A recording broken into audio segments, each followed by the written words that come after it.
ప్రారంభోత్సవం అనేది మనకి అనంతపురం జిల్లాలో ధర్మవరం రైల్వే స్టేషన్లో జరిగింది. రెడ్ రిబ్బన్ ఎక్స్ప్రెస్ ఒక సంవత్సరం పాటు సాగే కార్యక్రమం. ఈ సంవత్సరం అంటే 2012లో మూడో దఫా సాగిన ఈ కార్యక్రమం గత 2 సంవత్సరాలు అంటే 2007, 2009 ఈ 2 సంవత్సరాల్లో సాగిన యాత్ర కంటే చాలా విజయవంతంగా అయిందని మనం చెప్పుకోవచ్చు.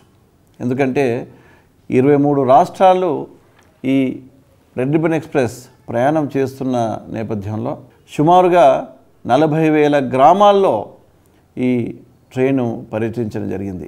ప్రజలు చాలా పెద్ద ఎత్తున పాల్గొన్న ప్రధానంగా యువతకు సంబంధించిన అంశం కాబట్టి ఈ సంవత్సరం స్త్రీలు, విద్యార్థులు చాలా పెద్ద ఎత్తున భాగస్వామ్యం పంచుకోవడం మనందరికీ నిజంగా సంతోషదాయకం.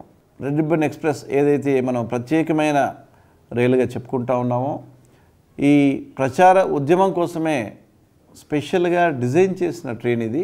దీనివల్ల ప్రజల్లో ఎంతో అవగాహన కలగడమే కాకుండా మనకి భవిష్యత్తులో ఏపీ శాక్స్ కానీ జాతీయ స్థాయిలో నాకో కానీ ఈ దేశంలో హెచ్ఐవి రహిత దేశంగా లేకపోతే మన రాష్ట్రాన్ని హెచ్ఐవి రహిత రాష్ట్రంగా మనం ముందుకెళ్తా ఉన్నామో ఆ ఉద్దేశం నెరవేరడంలో తప్పకుండా దీన్ని మనం స్ఫూర్తిగా భావించాల్సి వస్తుందో. మరొక ప్రధాన అంశం రక్తదాన శిబిరాలు. హెచ్ఐవి మీద ఏదైతే మనం ప్రచార ఉద్యమాలు నిర్వహిస్తూ ఉన్నామో ఆ ఉద్యమాలకి రక్తదాన శిబిరాలకి ఎంతో అవినాభావ సంబంధం ఉన్నట్టు మనకందరికీ తెలుసు. ప్రధానంగా యువత ఈ ట్రైన్ వెళ్ళిన ప్రతి జిల్లాలో అద్భుతంగా పాల్గొని ఈ రక్తదాన శిబిరాలని విజయవంతం చేయడం చాలా సంతోషకరం.